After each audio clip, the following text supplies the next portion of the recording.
by our man GGG Allo for week 7 of Beer League. Today we have TTM versus IOL. The draft should be happening here pretty soon. Allo is currently AFK right now, but he will be back shortly. Alright. Loud clanking. Dakota, are you here, sir? We are, and we are streaming now. I can't hear you if you are here. Let me...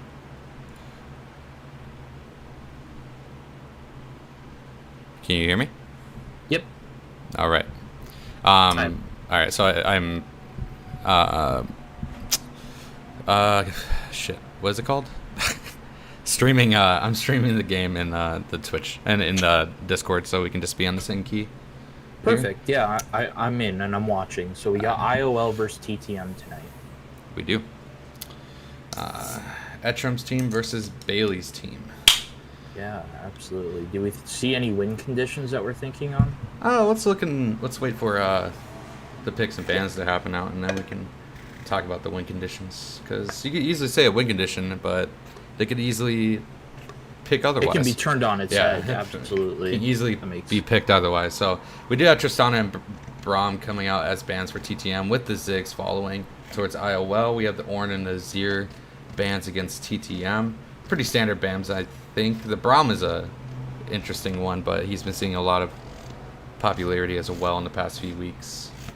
And I think Braum is also just a really strong pick with Lucian, who I would expect to see in some of these games as well, given his mini rework. Absolutely. And we got the Kane ban coming out against TTM as well. That is one of Siege's big name champions that he loves to play, and I've seen a lot of so far this season. And you have the Aurelia coming out for, I'm assuming, Bailey. That's what I was thinking. Yeah. I'm assuming Bailey's going to be on the Aurelia. Don't know anybody else on that team that likes to play that champion. Zillion coming out for Etram. I would guess. I couldn't see Bradley playing a Zillion. Sure, yeah. Bradley's a little too aggressive to be playing a champion like that. Plus, I mean, Derek does it so well, Etram does, so it's a no-brainer. Yeah. And we have the Anivia coming out as well, which I would assume Bradley would be on. Interesting pick, though. I don't think I've seen Bradley play any sort of really control mage this league so far. A new look. Yeah. I'm excited to see how he performs on it. The Amumu rework coming out for Siege P. Those who don't know, he does have he can build up bandage tosses up to a max of 2 with a 3-second cooldown in between uses. And I think that's a really good change for the champion. Seraphine coming out for a side TTM as well. That could go into the bot lane, but it's also a pretty standard mid lane pick.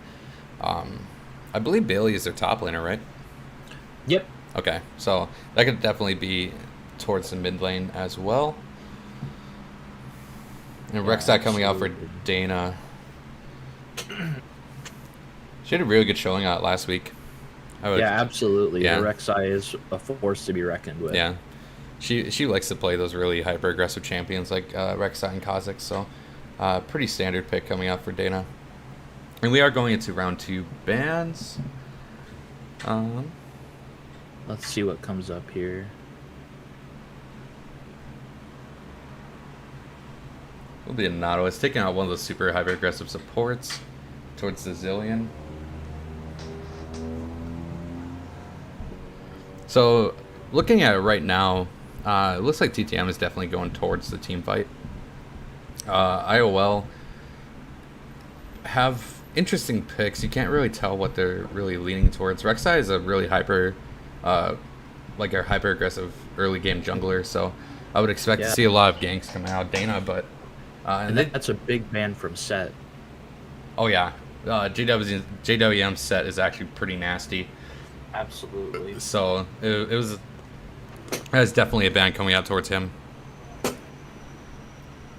I think what I'm seeing here too is it really looks like TTM is going for an engaged comp when IOL is almost doing the exact opposite. They want to play back and sustain and stay around. But the Rek'Sai doesn't really fit that bill, which is why I'm kind of wondering like what exactly are they going for here. That's true. I should say first 2 picks. Yeah, and TTM does lose a ban, so that is why they did not ban anyone. But yeah, I agree with you, and they have some pretty good early game gank setup for the Rek'Sai, so maybe they're just looking to no, and then they pick the Ezreal, which is more of a mid to late game carry. So kind of all around the board with IOL's team comp here. TTM definitely does have more of the engage though that they're looking for. More maybe a race against the clock at this point. Yeah. TTM's team comp does scale well into the late game as well, though. That's true. Really even more now. Oh my gosh. With the Senna, so definitely a mid to late game scaling team comp for the side of TTM. I would expect some sort of heavy team fight mid laner to come out as well if Seraphine is not in the mid lane. So I'd expect to see like a Orianna, something along those lines, really AP heavy control mage. Sure. It will be Maokai, so I would assume that is Maokai's support with Seraphine in the mid lane. Mm-hmm. That's what I'm thinking too. Mm-hmm. Or they might just be lane swapping it around, putting Bailey into the mid lane, Aurelia with a Maokai top. But I think that'd be a good look too. Yeah, I think so. But I think this will be a Senna Maokai bot lane. And Gnar will be coming out for JWM into, I would assume, the Aurelia. So 2 heavy teamfight oriented comps. IOL's kind of revolves around them being a little more aggressive in the early game with the Rek'Sai. Rek'Sai does fall off unless you can get a few early kills. So pretty. I would say the win condition for IOL is to have a really nice solid early game with the early game pressure that Rek'Sai provides, and then just scale into the mid to late game. Absolutely, I think that's a good way of looking at it. TTM definitely does have a massively heavy team fight comp between the Maokai, the Seraphine, and the Amumu. Really heavy late game scalers as well. Seraphine late game is actually a menace. Aurelia is also really hard to take down in the late game, and Senna is the best scaler out there, infinitely scaling. So what do you think? What do you think TTM's win condition is here? I mean, TTM's win condition, Aurelia can be such a terror, honestly. It's one of those things where, especially with Seraphine and Senna backing it up, if Aurelia gets going, it's going to be just an absolute problem. Oh yeah, I completely agree with you. I think that they're going to have such good sustain with Maokai and Amumu, and those 2 cast. Well, Senna's not a caster, but the 2 supports behind him. It's just such a good look for TTM. And I think that IOL does equally a good job getting into late game. It's the Rek'Sai that I'm just not 100% sure on. But I know that Dana plays it really, really well. So let's find out. Yeah. And I know she also plays like champions like Volibear and stuff like that. So I'm surprised she didn't pick up that when it was left open. Yeah. Volibear's been a pretty kind of a hot pick. Yeah, high priority pick. So choosing to go into the better engage of Rek'Sai. They kind of both do the exact same thing. But I think Volibear is just kind of a better pick when it comes to team fights. But yeah, I think IOL's win condition here is to either get some early pressure on their Aurelia, kind of lock her down. But if, as Bradley showed last week, that doesn't exactly take an Aurelia out of the fight if you can't end the game. Right. So I think IOL needs to apply a lot of early game pressure with the Rek'Sai pick and get a lot of get a pretty large early game lead in order to compete with the team fight composition that TTM has in the mid to late game. So 55% favored Aurelia, or something like that. I mean, that's good info to know, Reese. So statistically, it's an Aurelia lane, right? into the Gnar. It looks like that's what I'm reading according to the chat, but I think I would think Gnar Gnar does well. Yeah, I would think Gnar wins that. Could be wrong though. Yeah, I was gonna say I equally could be wrong. It's funny, we're both top laners and we're not confident on that. Huge GG. It's his worst matchup. Wow. I guess maybe because of the Q's gap closings. Maybe, but I don't see that being a problem with Gnar if you can manage spacing. Like that's something that a lot of people don't understand about this game is spacing. When it comes to spacing, it's literally the most important matchup when it comes to a ranged versus melee matchup. If the range can keep the spacing, especially being Gnar with your W passive, with your leap, you can easily stay out of range of the Aurelia. Even with the Q, if you get the W passive, you literally just walk out. You should almost never get hit by an Aurelia stun simply because you have your leap and you have you just hold leap on cooldown essentially. Yeah, and I don't understand that. Maybe it's just because an Aurelia is in such a strong place right now. Yeah, maybe. Yeah, but thank you for the info. That makes it interesting. Yeah. I don't know about that statistic. I think Gnar definitely has the upper hand in that scenario, but going off of, again, like Reese, I understand saying it's one of his worst matchups, but that's also in high level of play. So this is pretty average level play. We're as high as it gets. Yeah. I was like, this is the cream of the crop I've got here on tonight. Yeah, G1 plat 4 average is pretty average level play. So the top 1%, baby. The top 1%. That's right. You don't want to be in the top 1%, trust me. No. Yeah, I was gonna say, oh my gosh. That's when that's you think the game's frustrating now.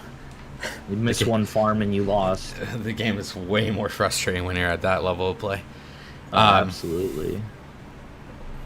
I mean, Mpex on Ezreal, that's such a hot pick for him, if I recall, right? He plays a lot of that. I think he played it once this season. I've seen him more on Kog'Maw and Ashe than anything. Okay. More of the, like, either the super hyper-scaling auto attack based champion or the supportive champion. So sure. Ezreal as a champion though in this league is a very high priority champion. It's a very safe champion, absolutely. Yeah. Well, I think it's. Sorry, go. Oh, I just think it's so important, especially with this all-in comp that I'm looking at. You know, not entirely all-in, but I can just envision it now. The Amumu R to Aurelia, Seraphine engage. It's just going to be big. Well, yeah, and I think having mobility on your major damage carry is a really big priority, but Ezreal just as a champion has shown a lot of carry potential in the league this season so far. I played it myself in the league. It has one of the highest, I believe it has one of the highest KPs. I believe it. Yeah, it's actually, the statistics on Ezreal in the league right now are just nuts. I actually have a way of looking at that here.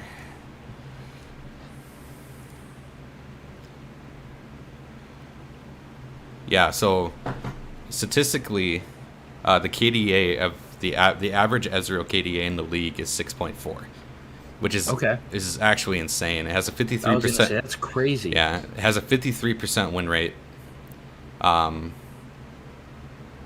Let's see, 15 games played, 53% win rate. It's been banned 14 times. 32% ban rate. Has a 66% presence. So if it's 66% of the games are picked or banned. It's actually insane. Senna, on the other hand, does have a 100% win rate in the league right now. A 6.4 KDA with only a 5% pick rate. So 5% pick rate. Wow. yeah, very small. The ban rate's even smaller with 2%. So not not a lot of priority over to the Senna, but she does have the stats to back up that she is a good character or a good pick in this league. Oh, hey, would you look at that? It's I mean, they always could change, but according to this, we're looking at Aurelia on Nunya. I know that Nunya is the mid laner now, and it looks like they do have a sub in Sergeant of Mithril. So that's what I'm thinking. Bailey is in place of that. Yeah. So Irelia in the mid lane, and Maokai in the top. Okay. And then. Well, that changes a lot. That does change a lot. That means Seraphine and Senna in the bot lane, which I think is a really strong lane as is. I think Senna with any supportive caster like Enchanter is actually a really strong lane. So I mean, they get to stay in lane so long off of each other. Yeah, it's actually kind of nuts. Yeah, I didn't realize that. Who is subbed out? Sergeant Mithril, I believe. No, he's in for somebody. Who is he out for? Sub. I apologize. Yeah. Let me get that. I'm not exactly sure. But yeah, going back to it, Ezreal's stats are actually insane. So definitely a champion you pick if you want to carry a game in this league. Hi, baby.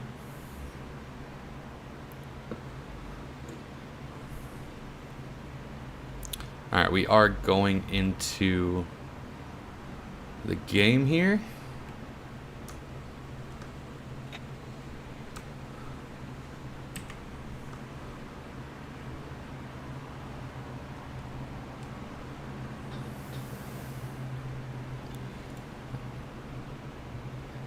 All right, we are loading up.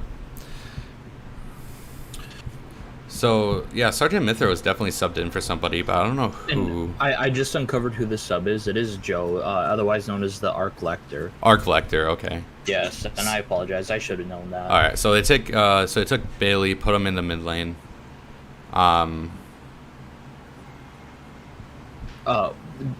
Maybe I think Bailey jungle, right? Yeah, Bailey jungle. My apologies. Yeah, Yeah. and then Will in the mid lane, Sergeant Mithril in the top lane. Okay. All right, we got it figured out. Absolutely. Yeah, I was gonna say touch and go there, but we got it.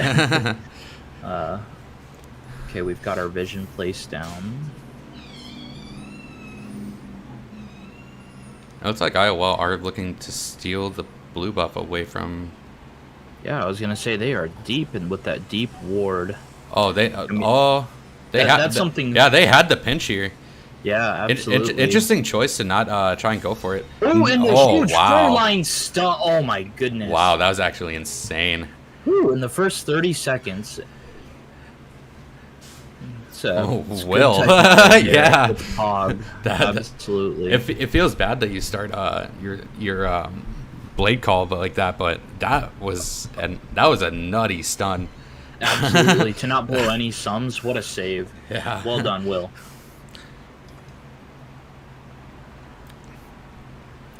I mean, that's something that Dana is just so strong at, is getting that vision and knowing where to be on the jungle. That makes her a great jungler.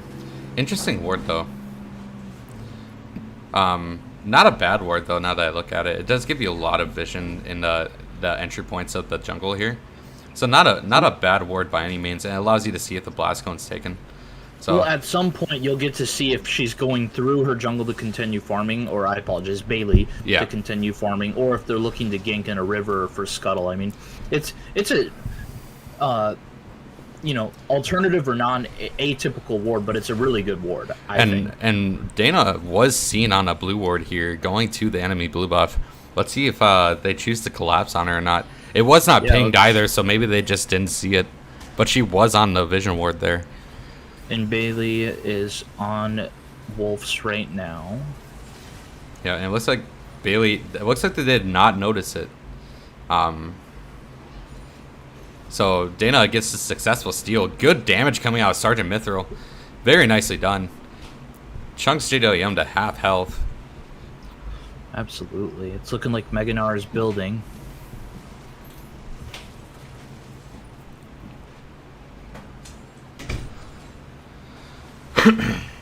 Nice stun coming out of Bradley. I really having a hard time in this lane. It looks like she is able to easily. Oh, wow. Yeah. Will kind of showing how he's knowing how to play this champion too. He knows what he's doing. Will's feeling himself absolutely. Oh, yeah. That's a really confidence booster to have such a nice play at the beginning of the game like that to kind of get like your momentum and your blood pumping for the rest of the game. Absolutely. So very nicely done by Will. Looks like we're gonna have a little scuttle skirmish here. We do have Bailey and Dana duking it out in the bot river here. Etrim is on his way. Mpex is here as well. It looks like they're just going to leave it be. All right. Both teams not looking to skirmish just yet, but that will give Dana the scuttle. Yeah, good job on Bailey recognizing that his team didn't have the priority there. Yep. Very nicely done. And those are a lot of small mistakes that you do see a lot in the league that have been being improved on recently. So it's nice to see that everybody's improving in the league and making the game that much more exciting to watch. Oh, absolutely. It's really, really great to see that players are realizing some things aren't worth it. I totally forgot to put this up. All right. And sorry to admit, for anyone watching tonight, I'm Aloe, otherwise known as Alex. I'm streaming here with Elias tonight. Let's see. Sorry to admit they're going ham on it. Bailey is here. He does land. Oh, in the flash. Yeah, the flash did come out. Direct to camera. Absolutely. JoJo lives to see another day. So flash was taken out of JoJo. That's a pretty big sum, though, especially when Maokai has so much CC to lock down the Gnar. Oh, absolutely. It's I mean, a point-and-click stun, that'd be really nice. Yeah. Senna just got buffed this patch as well. Her crits hit harder now, and the soul drop rate is higher on the creeps when you last hit. Oh, that's more good info to know. I think that is a terror lane. We agreed. I think that's... Yeah, it's definitely. I think Senna is very much a priority pick. Like, she is really good, and she always has kind of been really good. Oh, looks like we've got a little play going on. Dana's trying to get out. The nice bombs come out of Etrim to deter it. We have some stuns. Bailey just misses the bandage toss, and they're looking for more. Bailey probably has another charge. He does not, it looks like. Very nice Q coming out of Cade there to get two people on the damage. Coming bot. It's a skirmish, baby. Let's find out what we got. That was an interesting teleport. They had so many teleport options. We went to the one in lane. It was a flash coming out of Etrim to try and get the double bomb. Bailey getting locked down. First blood going over to Mpex. I mean, not Mpex, Bradley. Very nicely done. The teleport ended up being worth it, huh? Oh, yeah.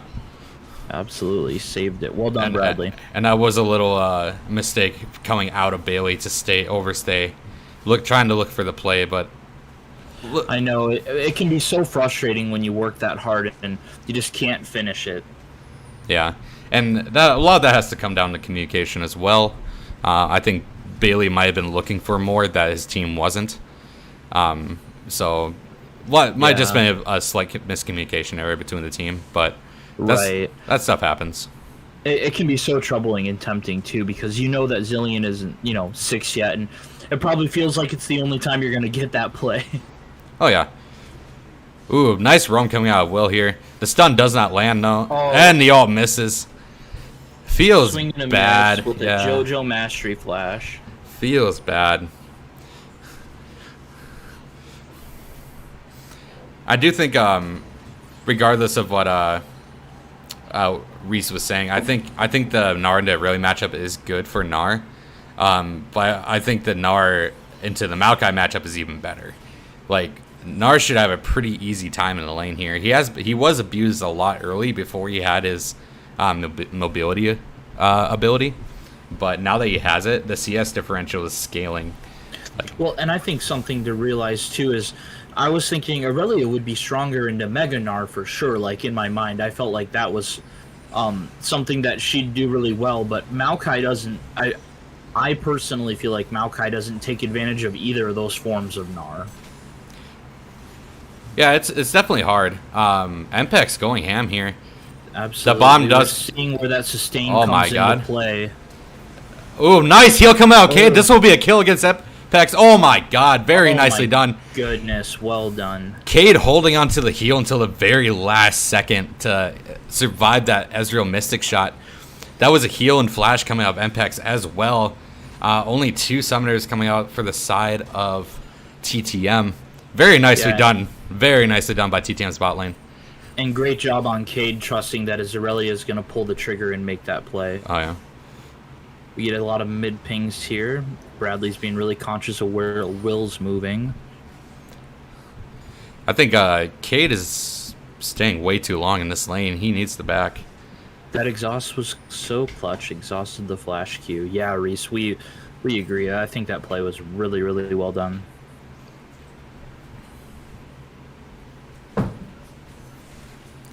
As they're looking to stop the backs. Oh, will he die for this? He is going to die for this. Wow. Oh my gosh. Self landing the 2E stun. Nicely done by a TTM's bot lane. Wow. Smelly J's going ham. That's insane. Support self staying till the end, ensuring that Senna gets a good back off.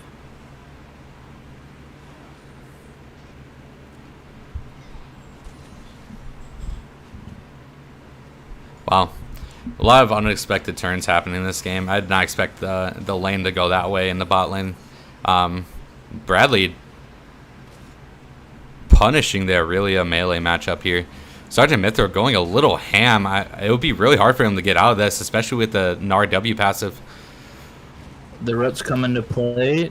Open the flash. He missed his boulder and his W smash, so. How unfortunate. Well, it's okay. Like, I think Mithra would have lived that anyway. He just had to flash out. So, nice preemptive flash coming on Mithra to get out of that play. Gets to keep his health, gets to stay for lane. Absolutely. That's a good one. I will be right back. How about you take over for commenting for 1 second? Like we go on bot while Leia steps out. I'll take over.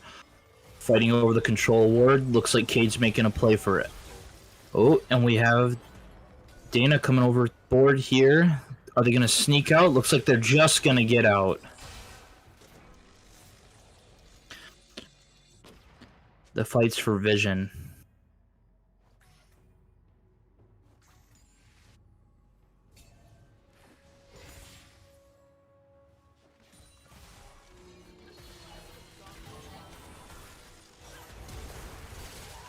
Oh, Donna with the play, followed right by Sulf making that return ult. Unfortunately, it just won't be enough. It looks like there's play going on mid here. I'm going to pan back to bot. Looks like that fight's over. Sulf will get out. Will is on the near edge with Bradley, both at 1 health. Can we do anything with this? Can we make a play? The Q's out. Let's see. Oh, and the E. Wow. Dana coming to the rescue for Bradley on his passive. Well done by Will to pop that. Unfortunately, it cost him his flash.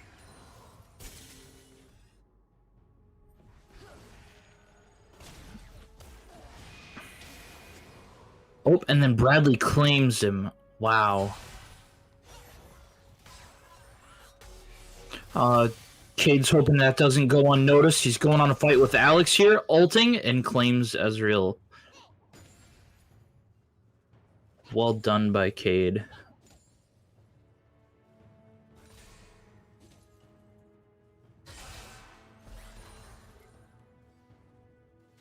Looks like we're getting a recall off. Cade's claiming more souls. It's kind of a time game at this point. Senna just keeps getting bigger and bigger.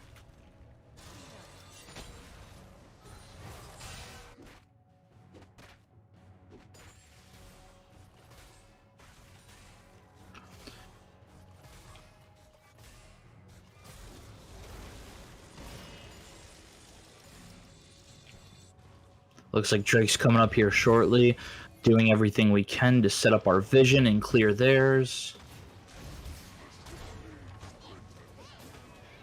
Oh, and Sergeant Mithril with the ult. Unfortunately, it didn't pay out. Gnar gets him escape that. Well done by JoJo, maximizing on that damage. Cade taking every auto he can. Oh, we're going to make a fight top here. Grasp the Undying, helping JoJo out so much in this play.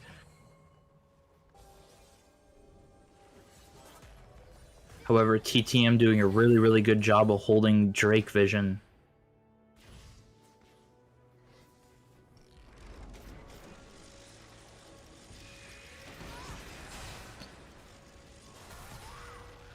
Oh, looks like they're making an engage here. Bailey's stuck in the pit for the time being. I think we need Will back. He was pushing mid for priority. Bailey doing a really good job staying alive back there.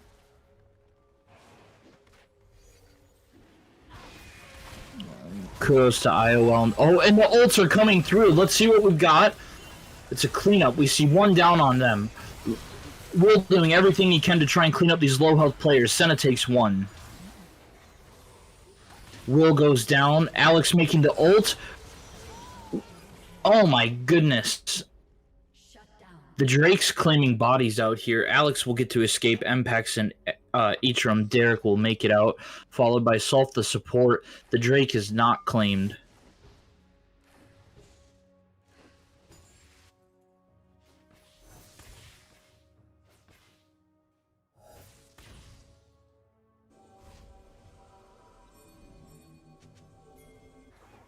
Looks like we're pinging for Drake. We want to run it back. Will TPing to mid. Clearing all those minions. What a nice W that was.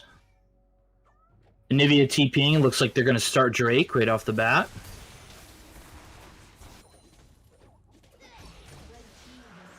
And unfortunately without a response. That will go to IOL. Second Drake on the board.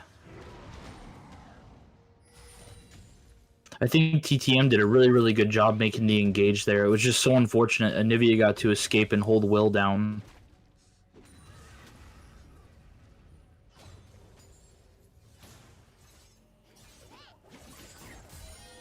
Looks like JoJo there to claim that scuttle. He said thank you for the help. A lot of roaming coming out of IOL right now.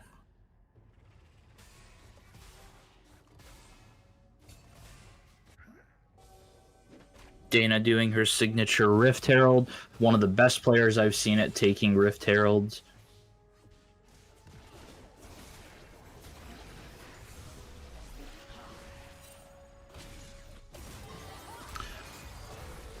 Oh, let's see here. It's an ADC fight bot lane. We're just farming away, both scaling up. Alright, I am back. Hey, welcome back. Sorry, I had to greet my girlfriend. No worries. IOL has taken second Drake. They had a really great skirmish. Seraphine picked up a few kills. Ultimately, it went back to them.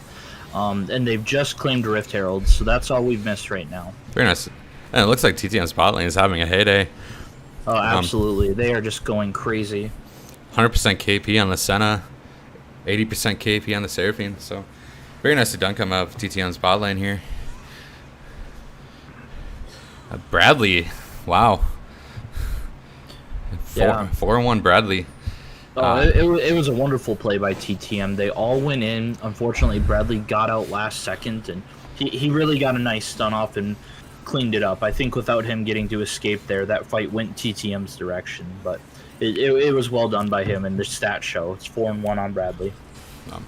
That's kind of a scary looking Anivia going into the mid game here. I was going to say, that's a big Anivia. Yeah. Absolutely. 140 CS at 17 minutes. Dana doing the lane gank, but she does miss. Very nice preemptive flash coming out of Cade there. Really well done by Cade. You got to protect that score. It looks like he's doing everything he can. Nicely done by Dana, but it will be a return kill. Yeah. Getting that money off the board. Really good job by Sulf, giving the money where it's needed. It gives it to a Mumu. 1 for 1, but the impact's much greater for IOL. Well done by them. Oh, yeah. And it was a really nice lane game coming out of Dana. Oh, absolutely. That would have caught me. Yeah, the reactive flash from Cade is very nicely done as well. It's a lot of crazy plays. Will really showing the full extent of that E from Aurelia.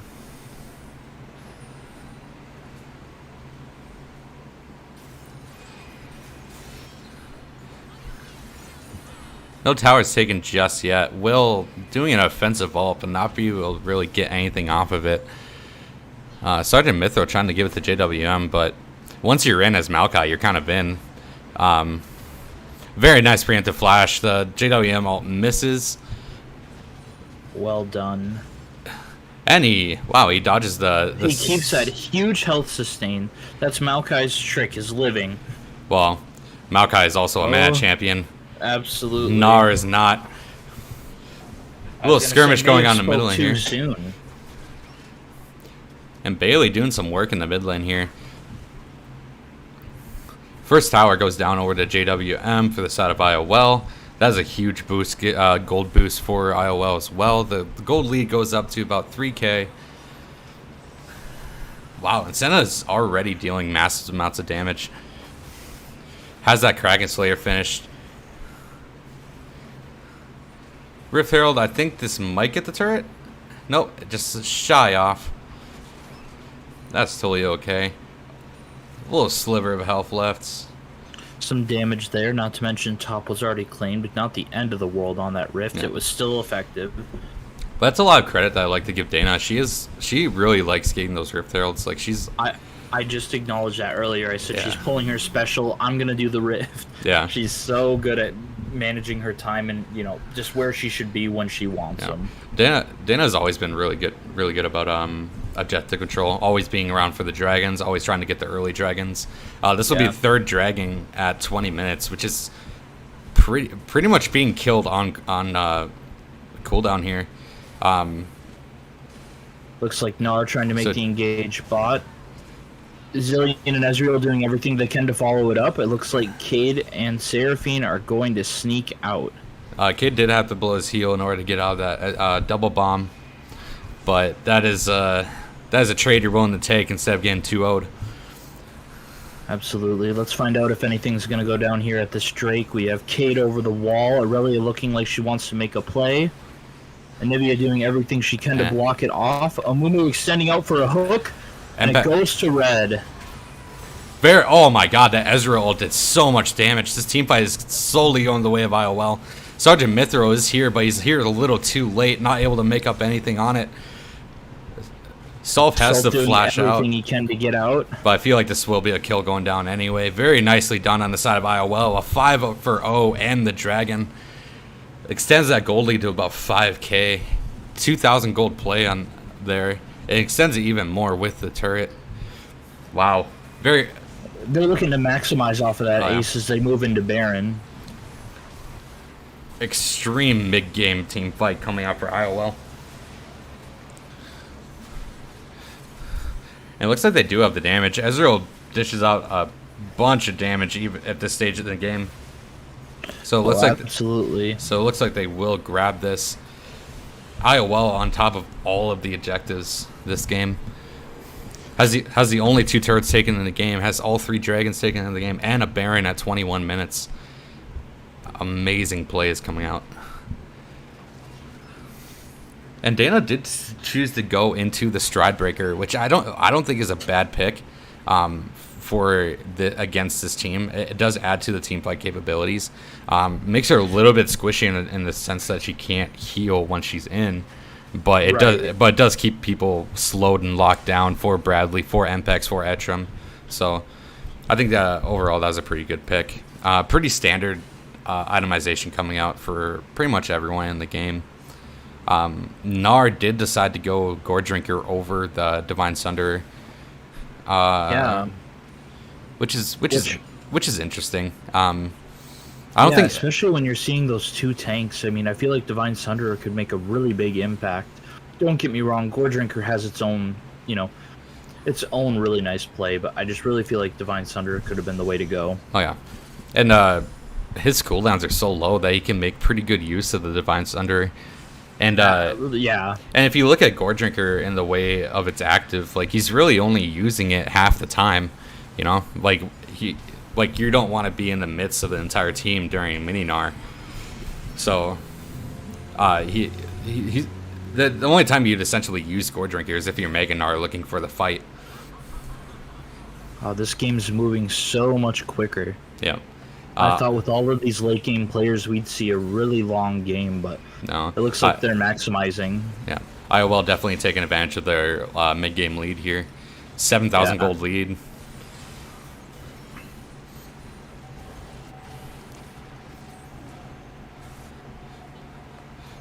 Let's keep the eyes on here. It looks like Dana. Yeah, Dana is looking for the dive here.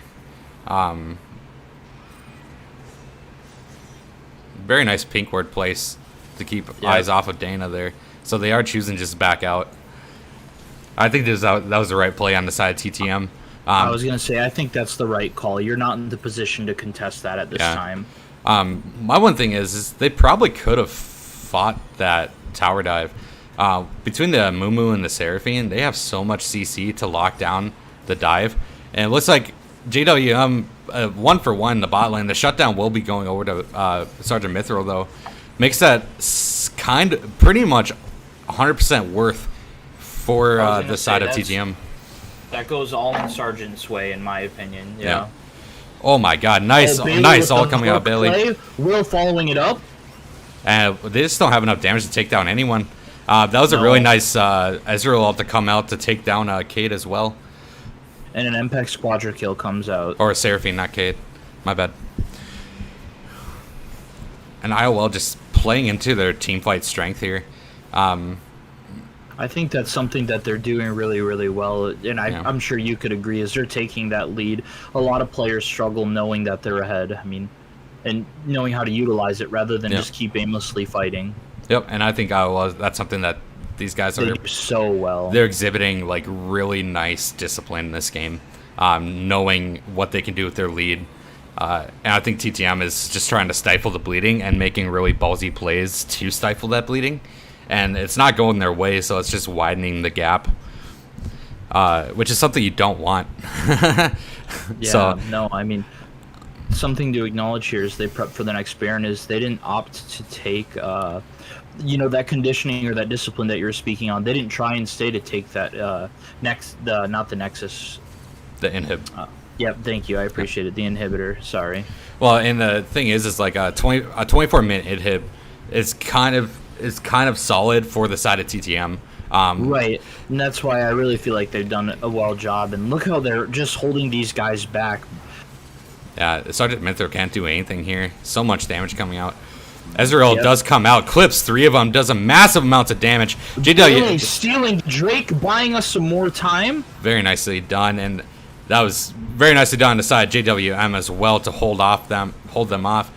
They just got to do everything they can now to minimize all the losses. Will fighting for his life here. I think this will be Will going down. It is a 1-3-4. He isn't able to pick up someone. Wow, IOL just controlling this game, top to bottom. Yeah, Bailey doing everything he can, helping secure that Drake. It was just unfortunate his team couldn't walk away after. Well, at this point, it seems like it's just delaying the inevitable. This game is so one-sided at this point. I agree. It's a little heavy. Yeah, 13k gold lead on the side of IOL. That's something that's really hard to come back from. That's one item ahead on everybody on the side of IOL. And at this point in the game, having 3 items tier 2 is a really big deal. So this game is looking... especially the characters they have too. I mean, to have be ahead on a Nivea is such a good feeling. Oh yeah, it's not something that happens very often. Usually she's kind of picked on, having no mobility. I think and TTM tried to abuse that in the early game, but just couldn't really get anything successful out of it. So I think this game just falls on IOL just straight up just playing better. I don't think the draft was better. I don't think either team had a better draft than the other. I just think IOL was just executing a lot better. I can't think of another adjective to describe them better. I was going to say no, but I really understand what you're saying though, because I'm trying to think of definitive plays that have turned this game, but they're just genuinely doing what seems to be a better job. Yeah. And it looks like they're looking to fight over the Baron here. TTM trying to just get some vision down. They did get the scuttle, so that's pretty important vision on the Baron to stop them from trying to sneak it. IOL like to sneak their Barons, so it's something to keep in mind when playing against this team. It happened to us. It happened, I believe, last week as well. They sneak Barons all the time. So if you're playing against IOL, it's something to keep in mind. Nice Seraphine all clipping. The Amumu was a little lackluster like there. The plays are coming out here.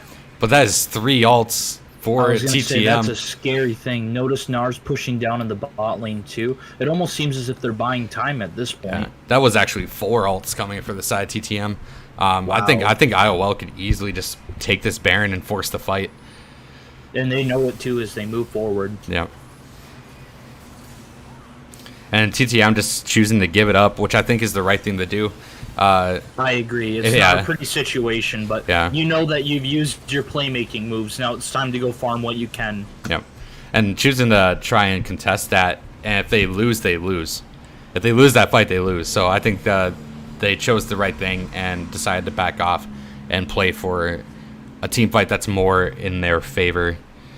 If you look at the top side of the map, the vision control for the side of IOL is absolutely insane.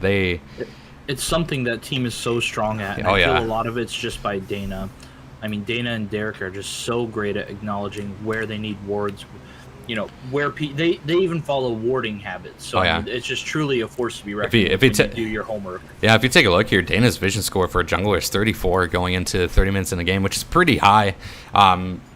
Only behind the 2 supports. So outside of the support, she has the highest vision ward score in the game. So she's definitely taking control of that.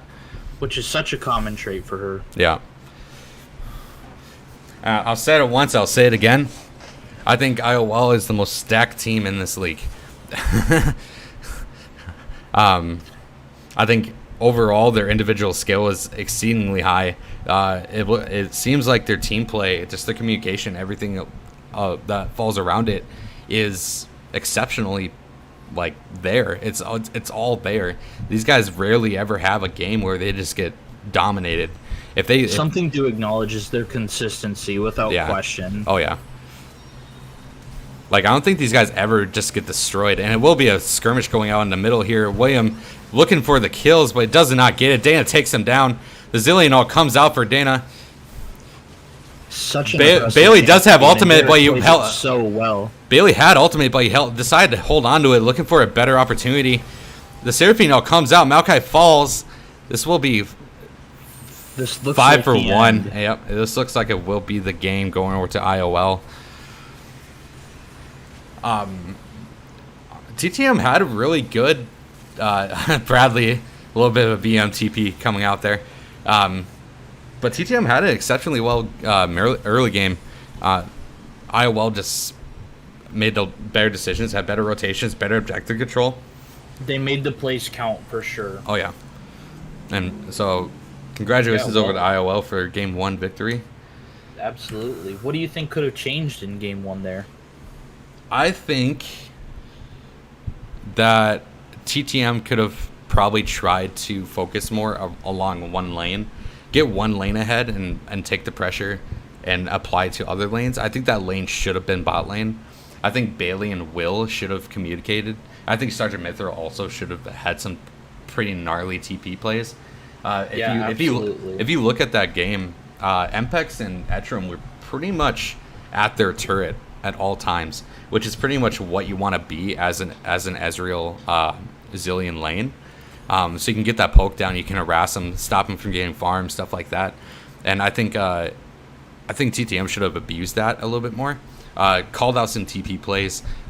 Mini Gnar has no way of canceling your TP, so you could have definitely tried to make more plays in the bot lane. Definitely, and a lot of that could probably come into play with, obviously, he's filling in for that role, but I think that he's doing a really good job. Oh yeah, and last series that I casted, Sergeant Mithril subbed in for STD in the top lane and had a phenomenal showing. Played very well. We have a comment here. Yeah, it sucks that we'll have to 2-0 them next week. Ride high, very, very bold claim. I wish you the best of luck. This is a really, really great team that knows what they're doing. And, even as much as I love my team, that's a lot to say for a team that they're consistently good. And it's just rare that there's ever a stomp when it comes to them. So, and if there is a stomp, it's them doing it. You know what I mean? Yep. Like if they lose, it's usually a pretty. It's got to be a close game. It's a close game. Yeah, so IOL just overall, all around, just performing very adequately here in the league this season. Yeah, second best one in the league for sure. No, I'm just kidding. What, is GGG the best? Oh, it's GGG. Oh, absolutely. A little bit of bias coming out of Allo here. Yeah, I was gonna say it's a little 1v9 sometimes. No, absolutely. It's a strong team, no question. Well done on them. Yeah, very nicely done by IOL. Do we think we're going to see anything different here for draft ban?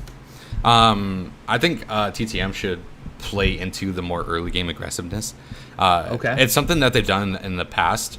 I was going to say it's something they're good at. Yeah. Develop that early game lead so that you have that momentum going into the mid to late game team fights where you might not excel that well. But it's hard to throw that stuff when you have such a lead from the early game. So I'd like to see a little more aggressive picks coming out of TTM. I'm not with the roster changes too, with Bailey being in the jungle and Nanya being in mid. I don't know exactly what they play. I was a huge fan of Cade in mid lane though. He had a lot of solid showings in the mid lane on his Ahri, on his LeBlanc. And those are two really aggressive mid lane early game champions, which is why I think they succeeded so well on it in the past. But the roster lineup is a little different now. Hold up. Okay. The roster lineup is a little different now, so I'm not entirely sure what Will plays. Yeah, no, I mean, and that's kind of the cool part about Will is he truly is a jack of all trades, and of course he does have his mains, but I honestly, I mean, just playing with him for fun, he just has kind of everyone. Yeah, and I think there really is a pretty solid pick to fit that niche comp of early game aggressiveness. Really is a really strong early game laner. I was just wondering. Oh, I'm sorry. I was simply just wondering if maybe Zillion could be the answer to a possible ban. They're saying Anivia, they think in chat would be a good answer. Anivia ban? The bird OP is what I'm reading in chat. Well, here. my one thing is you can't ban out Bradley. It's absolutely a really hard thing to do. Yeah, and if you don't want to play against the bird, you can definitely ban it, but I think that's leaving up some pretty priority picks for Bradley. I think Anivia is a lot easier to play around than a lot of champions that Bradley likes to play. So I would leave the Anivia up. I myself am not too afraid of Anivia. I don't think she's that great of a champion. But if they feel like banning it, if they feel like it's too annoying to play against, then yeah, definitely throw a ban towards it.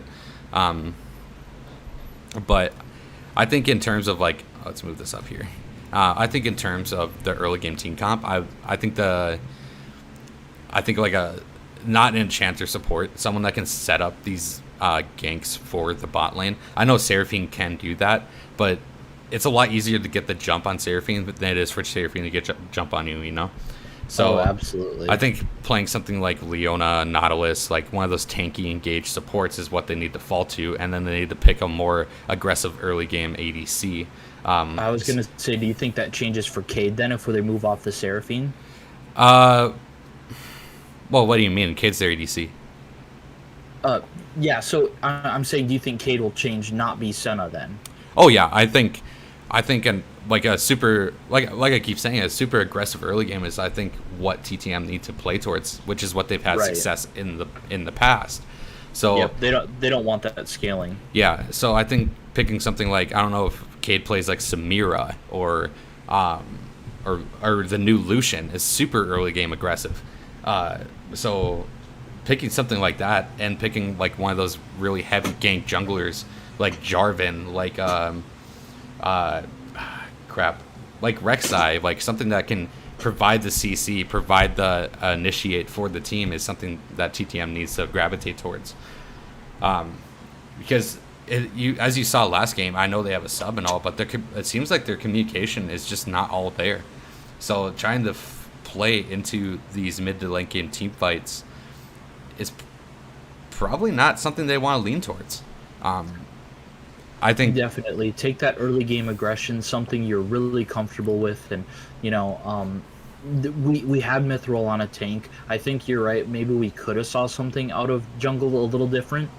Yeah, I mean the Amumu is nice. Like I'm a personal fan of the Amumu. I think Amumu is a very valid champion. And I thought Bailey played him well. I think Bailey did play him well.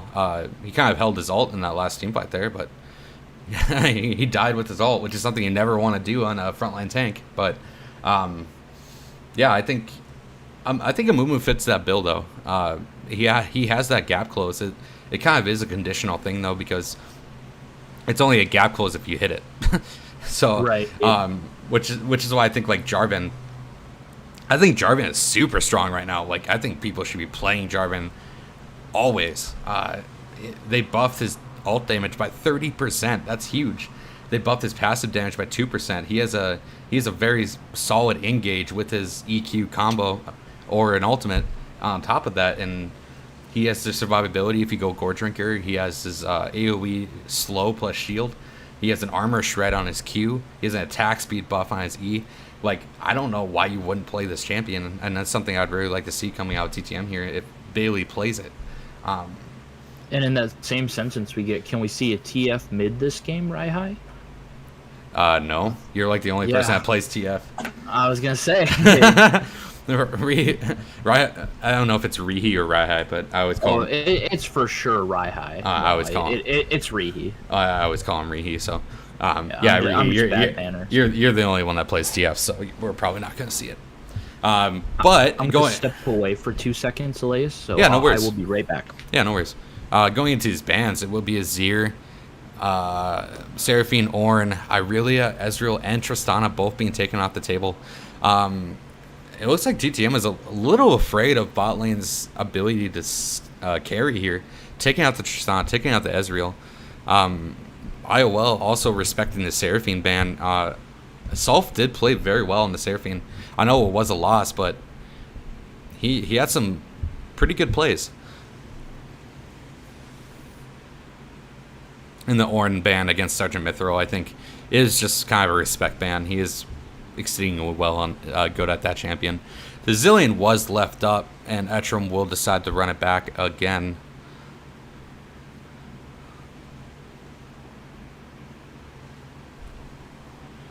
And let's see what TTM do with their 2 prior bans or picks here.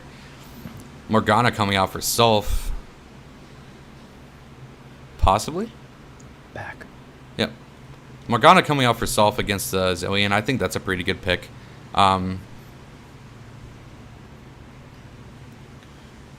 Nunu.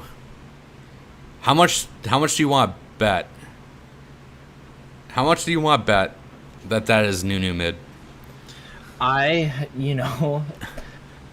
would probably bet on your side. Yeah, I'd like to think that it's Will's pick. Here, hold up. Let me pull this over.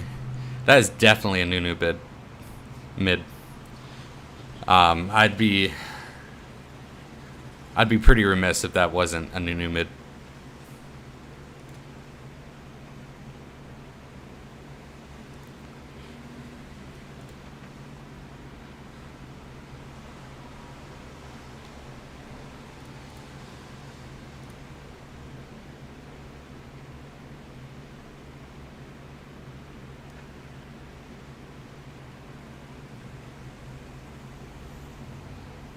Okay. Oh wait, whoops. This is last. My bad. Yep. My bad.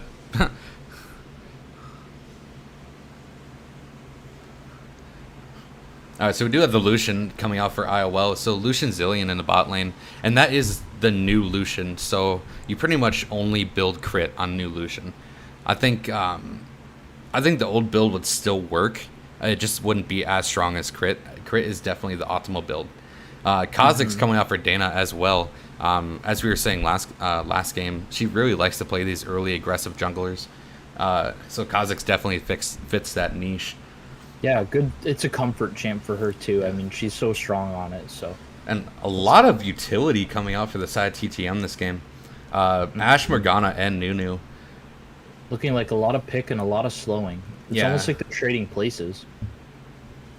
And the set ban comes out against JWM as well.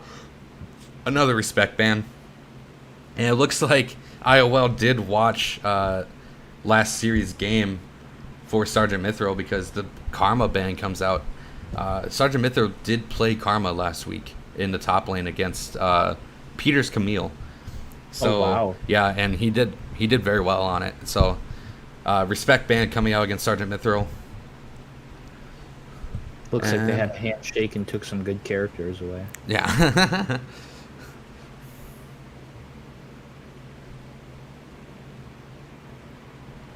Let's see. And the last ban for TTM, they miss a ban. That's right. Right. And it will be Victor coming out against Nunya. Which I think I don't know if he plays Victor or not.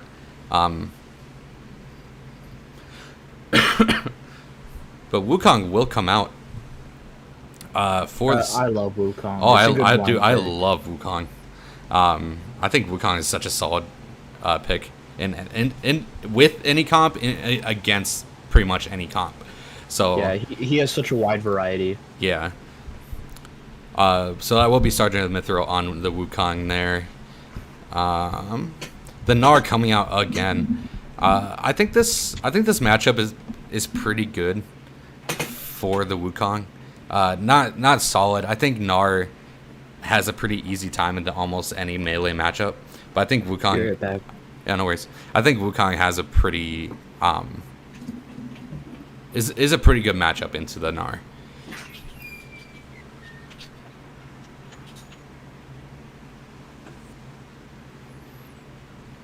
And Syndra. Would this be the first time we've seen Syndra in Beer League? I think it might be. What are we gonna have in return for Syndra? I think this might be the first time we've seen Syndra in Beer League. Let's find out. I'm looking at it right now. Okay. Nope, she's been played 2 games this season. Okay.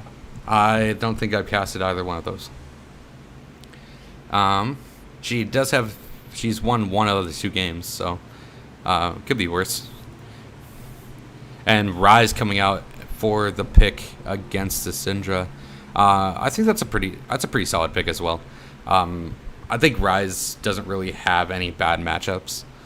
He has a lot of engage as well as disengage, depending on how he uses abilities in succession. So I think absolutely. Yeah, I think the Rise is a pretty good pick.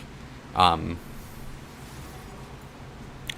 am a huge fan of Syndra myself. I pretty much only play if I see a Syndra in like ARAM, I pick it every time. I think Syndra is a very solid champion. Her one downside is no mobility. But she does have a pretty good disengage in spite of that. So right. I'm a big fan of Syndra myself. Huge team fight champion. Can dish out a lot of damage to the entire team if she hits her abilities correctly. So I'm a fan. I'm a fan of that pick for MPEX. I gotta say, I do like the Rise pick here, though. Yeah. No one's playing too far back, but no one's completely all in other than Mega Gnar. I just feel like he has really good distance in this game. Yeah, and I think TTM heard me talking because they did pick a lot more early game aggressive team comp. Yeah. The Nunu has really solid ganks, whether it's coming from river, whether it's coming from your own side of the map, or whether it's coming down the lane itself. Rise has a strong early game in the sense that he's safe. He can set up those ganks, and he can just dish out a lot of damage. The utility coming out of Ashe and Morgana is also very much there. They picked a strong solo top laner in Wukong, so I think they really did stick to their strengths and picked a pretty solid early game team comp. Right. IOL did the same though.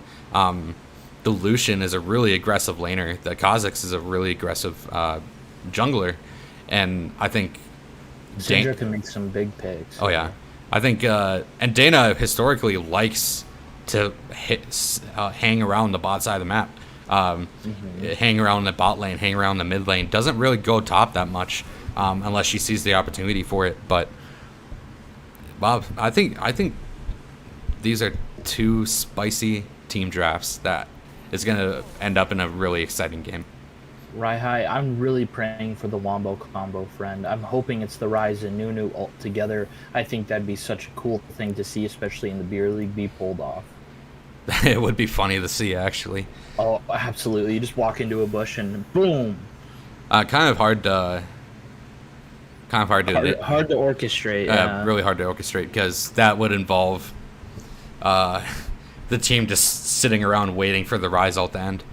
And I mean, the Noodle ult has a pretty wide area of effects, so it could come to fruition. But I think on the side of IOL, they're too good to fall for something like that. So oh, absolutely. They're so vision dominant. I mean, it'd be quite the play to pull off. oh yeah. Well, geez, now I hope it happened. It just might. It would definitely fall in the highlight reel. I would expect the Nunu to go more towards the AP build. At least do what they used to do and build a proto belt, and then go tank from there. It was pretty standard there for a while, and I would expect to see it again given the AP ratio buffs to Nunu. Mm-hmm. So really spicy team comps coming out here. I gotta say, I think I actually like TTMs just a little more, but I just think that Nunu is such a secure pick. It really helps in any smite battle, which, I mean, Dana's pretty much mastered the craft. Yeah, and I mean, having objective control abilities like Nunu or Cho'Gath and stuff like that definitely helps. But the question lies in, can you win the team fight if it ensues? Yeah, it's cool if you get the dragon, if you secure the dragon and stuff like that. But if you lose the team fight that ensues before or after, or during the securing of it, is it really that worth if you lose so much getting this objective? And that's kind of the lines that I'm looking towards on the side of IOL. Is they have a really good team comp to contest these picks, to contest the objectives. They have the Gnar, they have the Syndra, they have the Lucian, who can just dish out mass amounts of AoE damage. So I don't know. I like the Nunu pick. I think it's a fun pick. Like it's definitely something you don't see. I mean, it's tanky. It has heavy CC. It'd probably pair well with Ashe. I mean, I'm a big fan. The CC is easily mitigated. I mean, that's true. A Syndra E back and push him away. Or a Zillion double bomb or Lucian E, Gnar hop. I mean, yeah, the list goes on and on a little bit. It's pretty easily mitigated. But that's why I like in this on the side of TTM in their other picks is that they can set up these ganks. It's kind of hard to, you can flash the Ashe arrow and then possibly not get hit by the snowball, but if you get hit by either a binding or an Ashe arrow, you're tanking that snowball as well. And that's a pretty large chunk of CC coming down that, and a lot of damage. Like, I don't know if anyone's been hit by a fully charged up fucking snowball from a proto belt Nunu, but that thing hurts. I was just gonna say, I don't want to be the poor soul that gets hit by this Wombo combo. That thing hurts. So, and I think going into the mid game, TTMs, even though they drafted for a pretty early aggressive team comp, I don't think their team fight's that bad either. They have the pick potential between the Ashe and the Morgana. They have the follow up with the Ryze and the Wukong. I really like TTM's draft here. Do we think that there's anything lacking between the two? IOL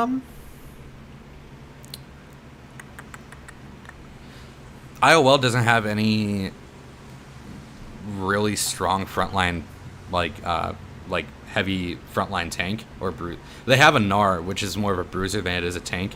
If he gets focused, he'll go down, which is something that you don't want, especially coming into a team like this, TTM, that has so much disengage. They have the Ashero, they have the Morgana Q, they have just Rise as a champion. Like Rise as a champion pretty much fills any slot that you need him to fill. They initiate the disengage, the team fight, the gap close. Yeah, the gap close, the strong solo lane. Rise is probably one of the best all-around champions. So I think TTM's team comp is pretty solid when it comes to fighting into IOL's team. Play it front to back. Gnar's gonna look to set up these fights. When I was talking again about spacing, I think spacing is gonna have a lot of priority in this game when TTM is going against IOL, because if you don't have the correct spacing against IOL, they can pretty much wombo you. If the Gnar gets like a 3-person wall stun, the Syndra can follow up with the QE, the Zillion can do the double bomb and pretty much just chain CC you to death. So TTM really need to practice their spacing and get good at it. A quick side note is I think that JoJo's probably going to feel the weight on his shoulders a lot here when it comes to that tank role that we were, briefly talking on. Yeah. And we are loading in the game here. JoJo, I don't like Gnar as a primary tank. Like think of it. I agree. Think of it as a way like Overwatch. So think of like Overwatch as like you have a main tank and you have a primary tank. I mean, you have a main tank and you have a secondary tank. Gnar would be like a secondary tank, and your team is lacking a main tank, which is he's no Reinhardt. Yeah, he's no Reinhardt. He's more like a Roadhog. There we go. Like it's something that you don't want to only see that person as a tank on your team. To get back to the game here, we're seeing a little cheeky possibly play coming out from TTM, taking that aggression just like we thought. Etchem does spot him out, though. He does place a ward. Nice little zoning bomb. Nicely done by Etchem to cover that space. Yeah, well, they did their 5 points. Good job, boys. And Dana... kind of. 4 point, yeah. Let me adjust this. JoJo getting that deep ward. Wait, what? There you go. Mm-hmm. Oh my god, I am failing. There you go.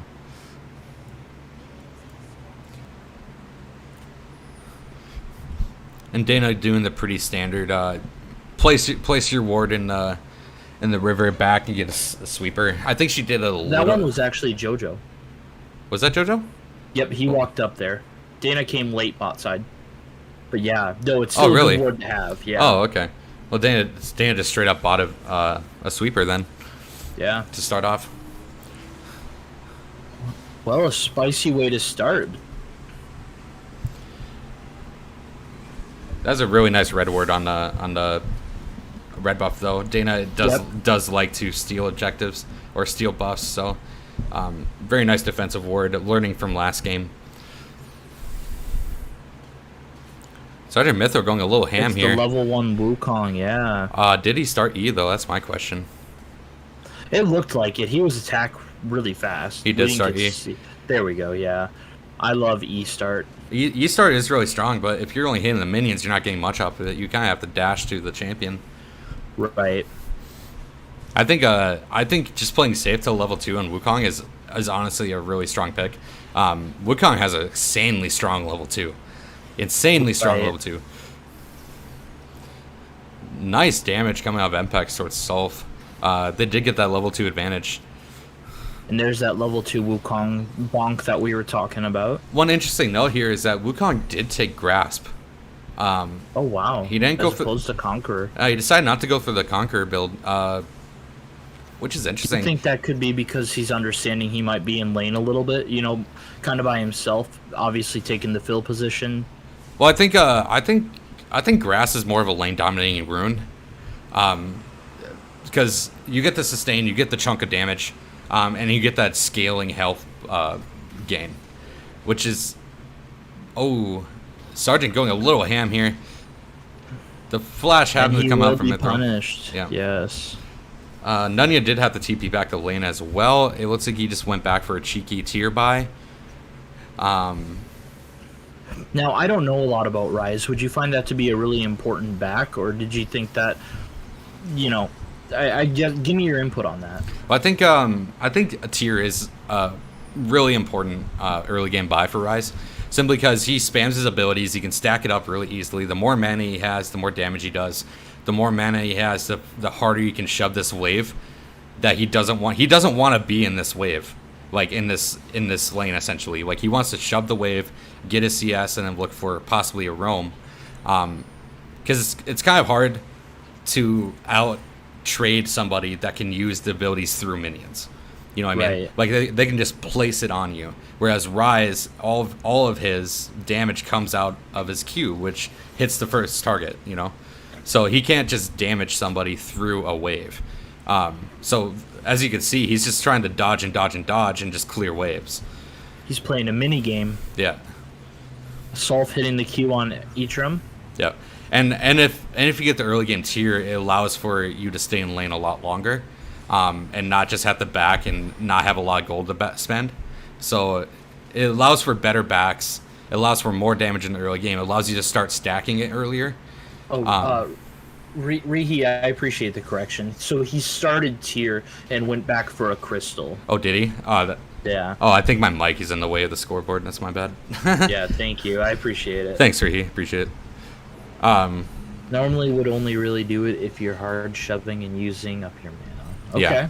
Which is that's good input. Well, which is another reason why a lot of people like to, especially in like the Ziggs and the Rise, like to start the mana crystal, so you can get that early lost chapter, and that really solves all of your mana problems as a champion that spams their abilities, like Ziggs, like Rise, like Vigar, like things like that. Yeah, I didn't notice that he started the tier. Thank you, Rihi, for pointing that out.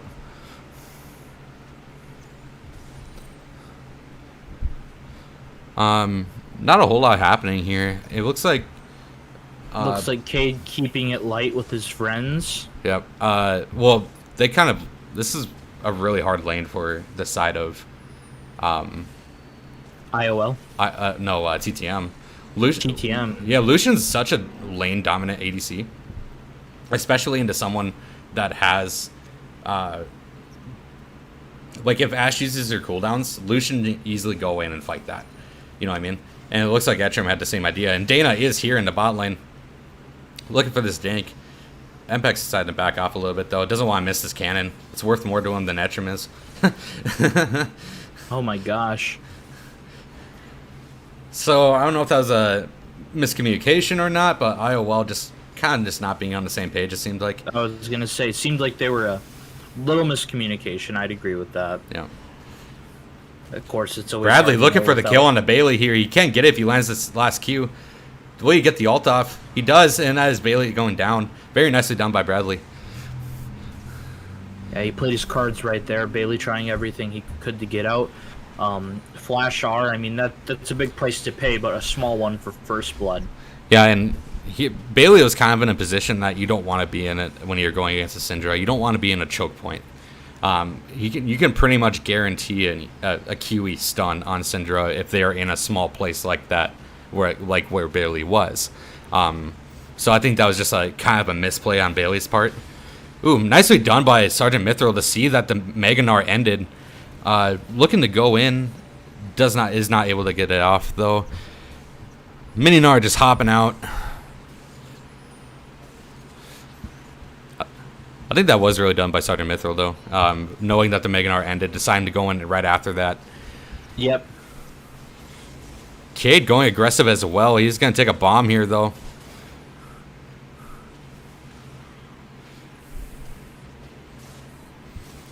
And Bradley... Yeah, playing the mini game mid. Bradley torturing him a little bit. And that's kind of just Syndra. You just spam your abilities. That's why that's my favorite mid laners are Syndra and Orianna, simply because you just spam the abilities. Nice heal coming out of Cade to keep... Wow. Oh, well, we have something going on here.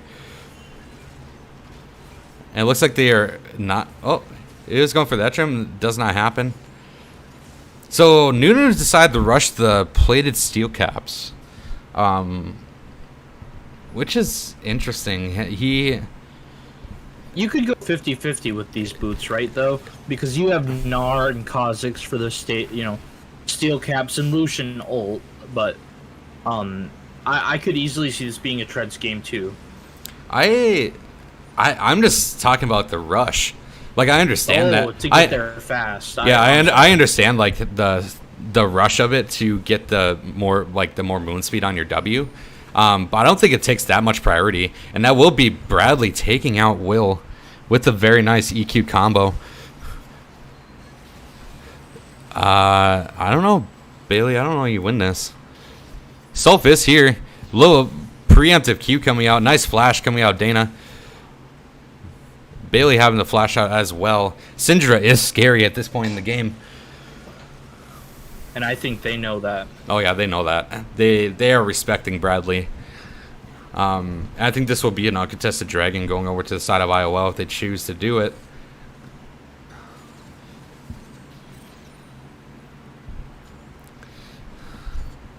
And it looks like they are not. Just choosing to keep it safe. Yeah, I was going to say keep it safe, it seems like. Yeah. The Nard does have about a 25 CS lead on the Wukong, which is pretty large scale. About 16 CS lead going to bot lane ADC wise.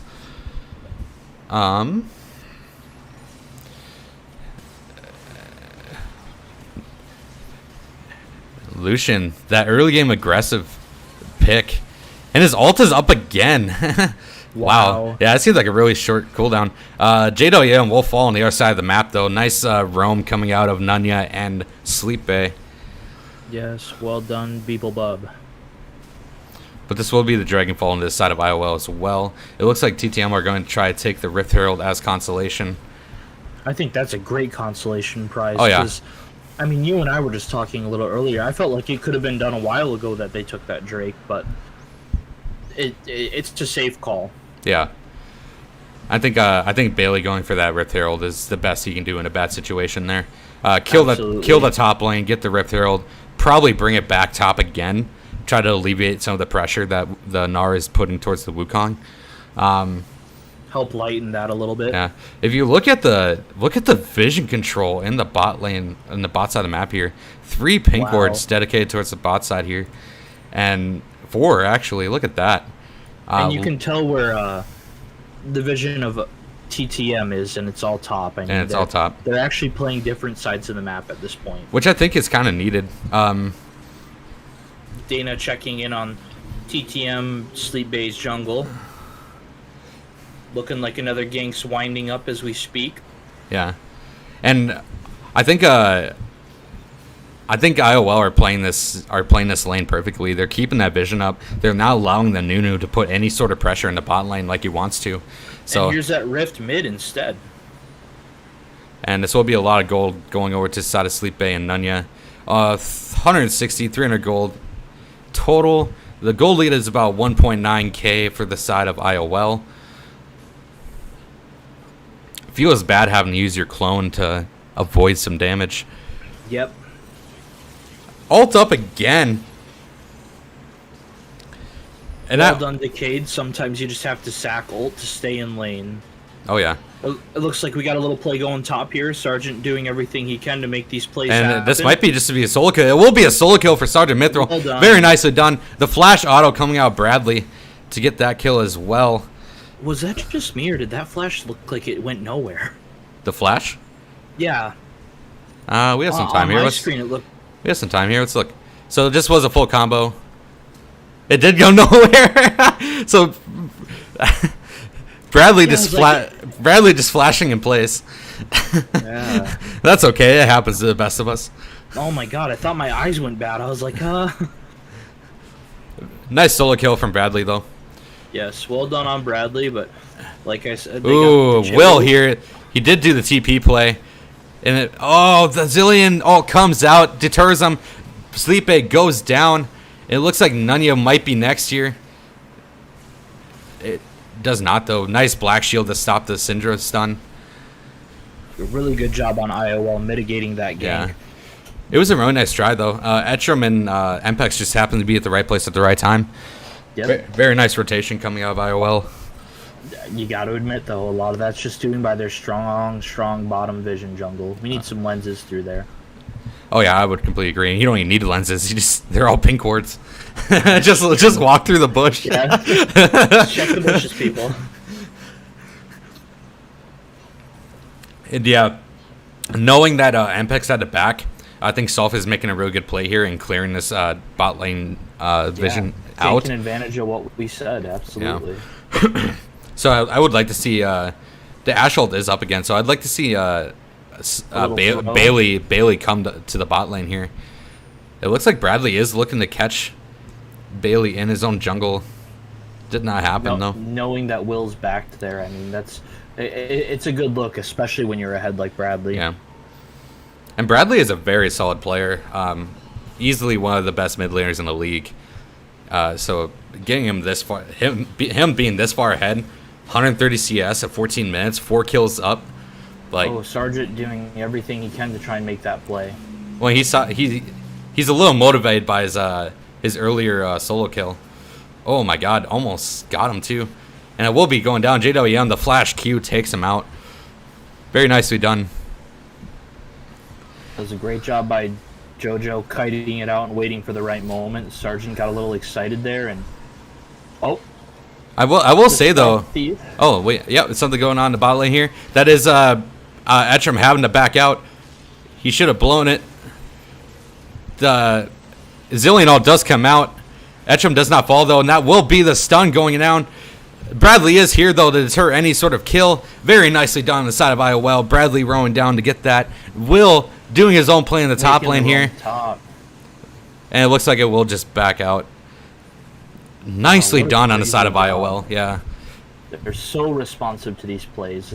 It's really well. Yeah. And Etrim being the ballsy king he is, just walking in almost no health in order to get that ult down onto MPEX. Being a team player there, he could have died himself, but he just wanted to make sure that MPEX lived. Yeah, he has a job and he knew it. Oh yeah. And it looks like Dana will be solo securing the second drag here, and it will be a Cloud Soul. Not the best soul for either one of these teams. Sargent doing everything he could to try and make the play happen. Unfortunately, Etrim there to help him out. Another life for Alex, another day. Just barely having not enough damage. And that's what I was gonna say on the side of Sergeant Mithril. Before in his top lane scuffles, he would just like ult, like just fight. And I think that was him, like just knowing the damage he can output on his champion. So kudos to him for knowing his champion really well. So I think Sergeant Mythos is playing really well this game. Yeah, absolutely. It's hard to know when you show your cards, but if you're competent in your champ, you can do that. Yeah, and the CS differential is kind of there. It's getting a little big. 40 CS is quite a bit, but that's just kind of the matchup, you know. As Wukong, I was gonna say it's expected to a degree when you're playing against a ranged player, right? Yeah, like as Wukong, you take the skirmish, but then you have to back out.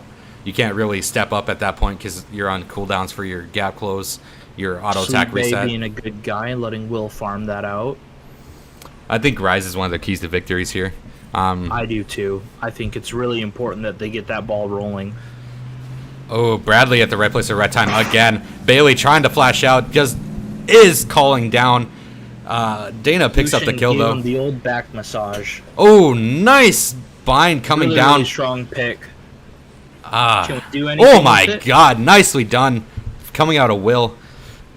Bradley last second saving that. I didn't think that Q was going to kill Etrim. I didn't either, to be honest, but I'd like to see an Assault. They're giving Will that money. Yeah. Nice. Assault on Bradley. Nice stun coming out to mitigate that, though. Cade going ham onto Bradley here, but he just will go down. Can Sergeant Mithril get the dash? He does. Takes down Dana. It looks like Sulf is going to die to Mpex here, though. Mpex looking for more. So the two carries on the side of IOL are just doing work here. A nice stun coming out of Bradley as well. And that's kind of the dynamic duo, too. Bradley and Mpex. Two people that play on the same team all the time, really good friends themselves. They have a lot of synergy. And it's nice to see them both do well in the same game.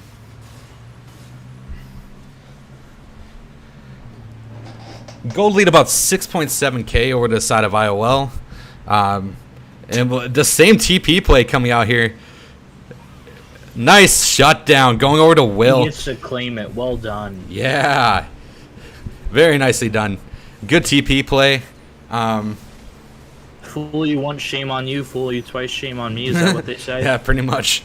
It was literally the same exact play that he tried to do last time, except this time he was a little bit more successful. It paid off, yeah. And the ult coming out, trying to pick off JWM here. And it looks like he's just looking to hop over the wall, and he does get it. They have vision, though, with the scuttle. Nunu coming out. I would like to see that Dark Binding for more of a chain CC thing. And it looks like JWM is just going to look for a kill. He will get it onto Solf. But this more than likely will be a return kill coming down. It will. Nunya picking up another shutdown. Money in the right pocket. Oh, I guess not a shutdown. I thought that was a shutdown. My bad. But nice job by JWM to turn a 1v3 into a kill for himself. Wow. That is so many shots coming out of Lucian. Lucian performing a drive-by there as Cade had to flash, ult, and heal. Yeah, a little statistic for Lucian. Once Lucian has 100% crit, his ult shoots 47 bullets. For a total of, I think at full build, 6,300 damage. If he hits with all of his bullets. Yeah, it's actually nuts. And yeah, the little Lucian mini rework is actually really good. Especially when it comes to Zillion. Because that speed... Looks like Sergeant's ready to go in. Oh, really close Q there. I apologize. Oh, no, you're good. Shit's happening. It looks like TTM are looking to just ARAM this here. It's just so strong with the vision, IOL. I mean, it's you have to respect it at this point. Yeah.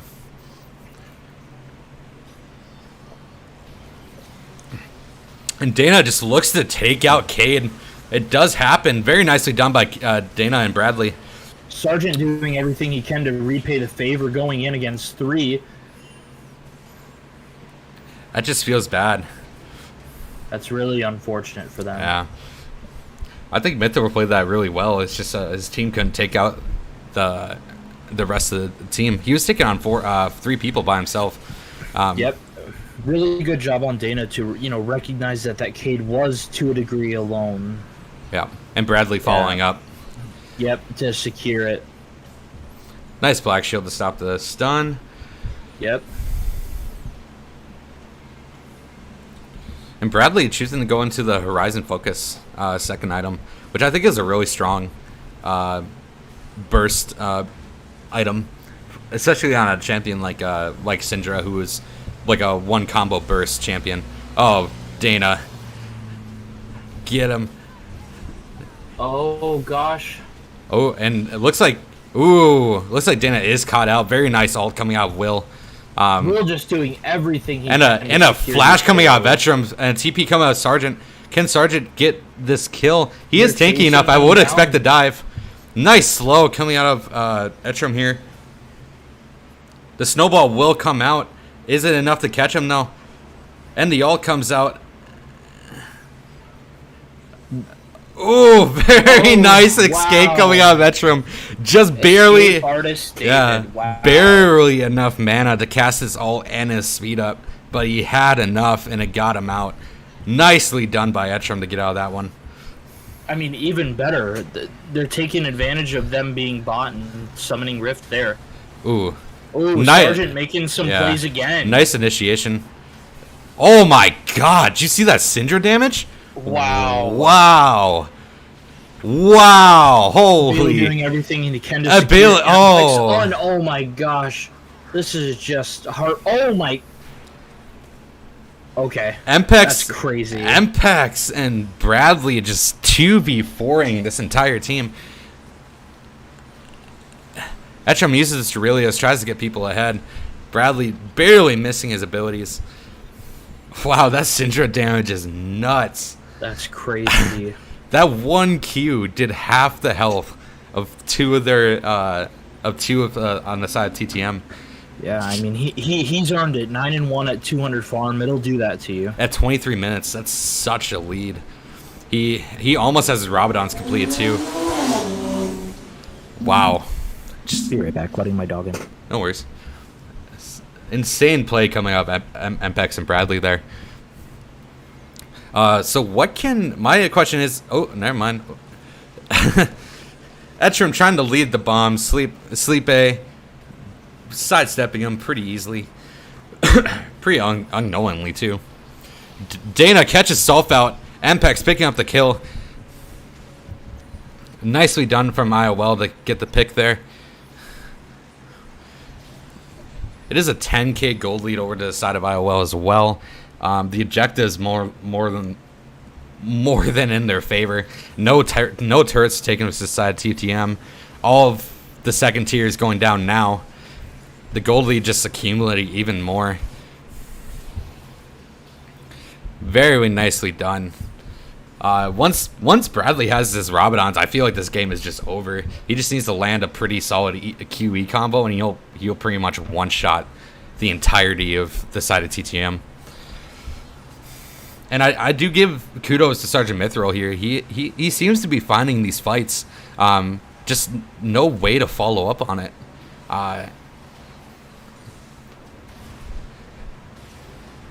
Nicely done by JWM. Not fooled by the clone. And it looks like Sergeant Mithril will be going down here. Really nice ult by JWM there. Sulf almost getting knocked out. This will be Sleep Bay going down as well. And Dana looking for more. Isn't able to get it. Nice exhaust coming out with Sulf. Wow. I blink and we're here. Oh my goodness. Pretty much. JWM had a really good pick onto Sergeant. He was not fooled by the clone. He pulled Sergeant back even when he was invis. So very nicely done. Wow. Yep. And that open mid lane inhib pretty much just leaves the soul open to IOL. I would expect them to grab the soul, grab the Baron, and then make one final push down the mid lane to end this game.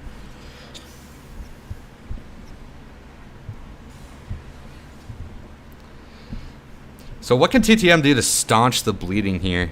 The main damage dealer in Will is up there. He has 3 items. He's pretty much on par with the Syndra. What can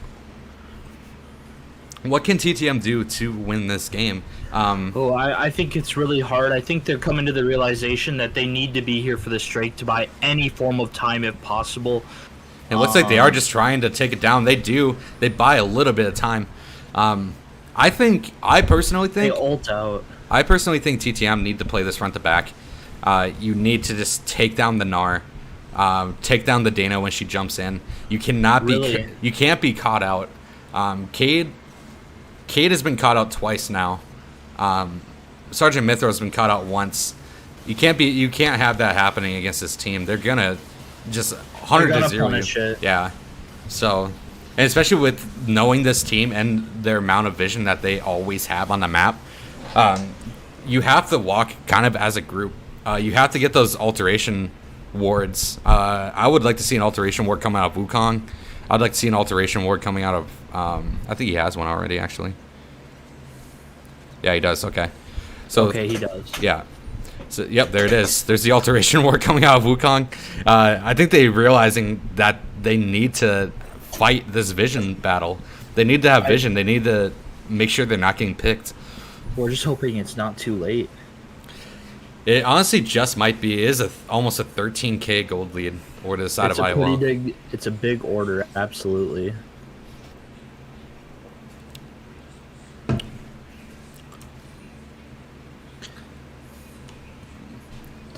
I mean, right now TTM does have really good vision, but again, IOL just being so dominant. Yeah, and that's kind of what being this far ahead means, is that, like, you're not trapped in their jungle with them, you know? They're trapped in there with you, sort of thing. Like, they run this show right now. Like, IOL completely control the pace of this game. I agree. And TTM just kind of need to. Oh my God, Dana just one-shotting Sulf. Wow. And that honestly just might be the game off that one pick here. Wow. Look at all those bullets. That is crazy. Absolutely insane. And Impex did decide to go the way of the Soreldas, which I think is a good. Oh my God, ETPs. I don't know if he meant to flash that or not, but I was gonna say that's a little sus. that was a little sus, and I think that just might be the game there. Sergeant Mithro, I think you just made the gag reel. Wow, that Syndra damage is insane. Wow. And that will just be game 2 going over to the side of IOL. Takes it home. Yeah. 2-0. Well done on them. Wow. Very nicely done, side of IOL. Victory going over to them. And there you have it. That is a 2-0 for IOL.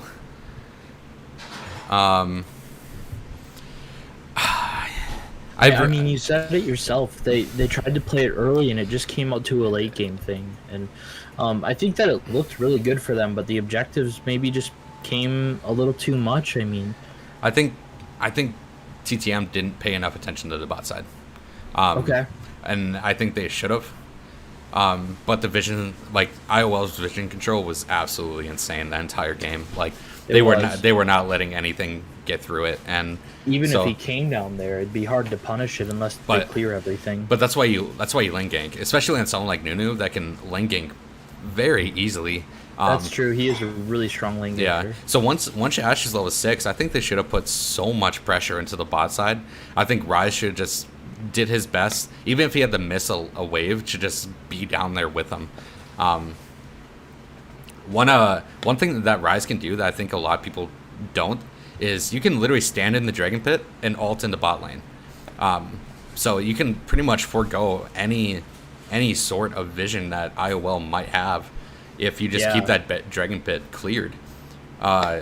So I don't know. I think TTM had a pretty solid draft this game. They just weren't able to execute on it, and it's sad when it happens. But IOL just showing domination. Absolutely stellar gameplay coming out for Ice in our lanes. Let's go see if we can grab the captains here real quick. Yeah, absolutely.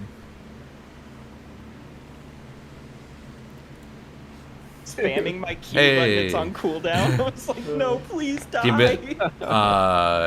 Etram, Bailey, mind if I grab you real quick? Yeah, for sure. All right. Hold up. You're welcome. All right. Thank you. Etram should be joining us here in a second. Oh, Come to the casting. All right. So we have the IOL captain Etram and the TTM captain Bailey here. Bailey, what happened, bud? I can barely hear you, bud. Me? Oh, there you are. Sorry, that must have been someone Hello? else. My bad. We can hear you. Go. I mean, they're a good team, man. It was rough. I haven't played jungle in a while. I think no excuses though. They're just good. I think good is an understatement. I think stacked. Definitely. I think stacked is the right term here. I definitely think, Bailey, that the possible, you guys kind of on the fly making the swap, maybe, like you said, you haven't jungled a whole bunch recently. Those probably just come into play a little bit. Yeah, a little. Yeah, sorry, Etram, go. I was just gonna say, I mean, we were definitely like a little bit worried coming into this one because you guys are the team who has beaten us. Yeah, that's true. Yeah, earlier. Yeah, it I feel really bad that the rosters and stuff just got mixed up and. Yeah, I mean, And it always sucks having to have a sub too. Never being at full roster is always a bad feeling. Yeah. Sargent played great though. Sargent did play Yeah, great. I thought he did well. Really well. In all of his substitution games I've seen him this season, he's had pretty solid showing. So, Bailey, what do you think you could have done better that first game? The first game, like me, or just your team us as a team. Yeah, it was As a a team. unit. Yeah, as a unit. Well, to begin with draft, we probably could have picked not so many just like scaling champions because we kind of just had losing lanes everywhere. Yeah. And just playing for scaling and team fights and stuff. So probably change draft up a little bit. Which you did in the Also second just game, getting, which was pretty evident. You picked some strong lanes. Yeah. So I did. That's something I commented on as well. I would like to see a little bit more aggressive lanes coming out of you guys, and that's something they showed in the second game there, which seemed to have quite an impact. So I could tell that you guys are really trying to switch it up in that second game and pull out a win.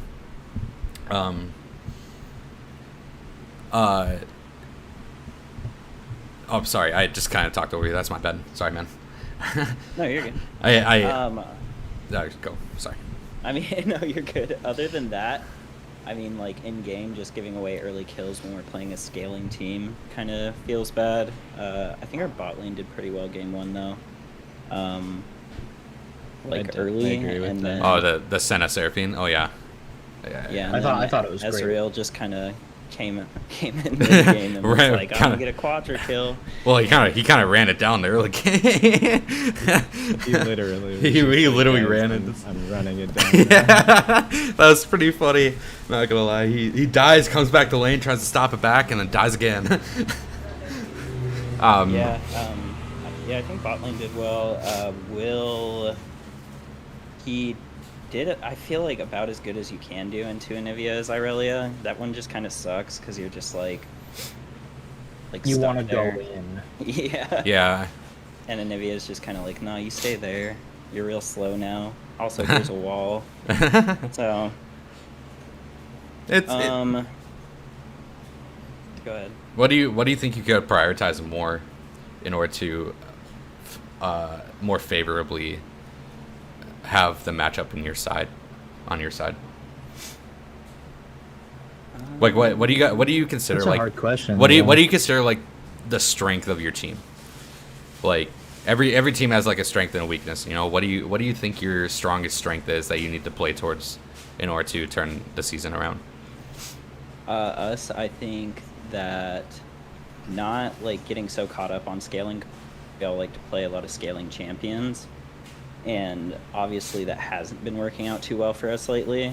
But also my team showing up would be super dope. There we go. Because it kind of sucks scheduling wise right now. Yeah. And like we almost just didn't play today because like 4, including both my roster subs and 2 of my roster, just weren't going to show up because they had other stuff to do. And luckily Solf came back to play, and then we picked up Sargent to sub for us. But yeah, I mean, I think stress outside of the game kind of has a little bit to do with it, but we still have fun whenever we play. Like we had fun both of these games. That's kind of what regardless, even though we didn't play too well. Yeah, and that's kind of what the entire league is about. You know, it's all about having fun. It's not obviously you're not getting paid to do it, so a lot of things like outside of the league take precedent over the league itself. Yeah. Really good answer, Bailey. Yeah. That's a really good way to handle it. Etron, I'd like to hear from you. How do you feel this series went? That's all the time we have, David. No, I'm just That's all the time we have. Etron, thanks for Yeah. being here. Enjoy your Yeah. presence. Yeah.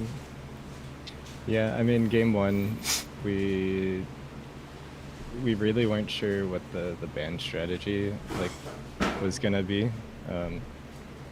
So I think banning, I think the first 3 bans, the only weird one for us was the Braum, which then just kind of made us think you're probably looking to get Ornn for Sergeant and Mithril. Or the Seraphine, which they did pick up. Yeah. Yeah. But that was okay for us, I think. then the first pick Irelia I think that was just trying to take it away from Bradley mostly. But then it gave us like the ability to just pick Anivia early. I was gonna say I noticed that. Yeah. Anivia was such a. Why are people playing Anivia now? That's my question. She's pretty strong right now, and like Bailey said earlier, she's really good into Irelia. I don't think I ever had to ult her as the Zillion, but maybe I did once. But like, then it makes it really hard to play the game into Zillion and Anivia. There's so much zone control. You have to kill somebody twice and then Anivia twice, and there's a lot of stuns and CC. So that was actually something I was gonna say was, it really speaks towards the meta right now if Etram is not picking the Leona if it's up. It's about like the enchanters right now, it seems, and the Zillion seems to be like your niche pick now. You played him so often the past few weeks. Why is that? It's all Ben's fault. Yep. I was gonna For say. our draft against Ben had like 3 games of support Zillion in his match history, and I was like, frick no. I'm not playing against that. I don't know what to do against that. So I just picked it twice I played like 1 warm-up game on it and then picked it twice into them, and then I played a couple more since that. And I was just gonna say, David, really, really well job. Oh yeah, Really good job on your zone. dude. The way he got out in that bot lane chase was actually kind of insane.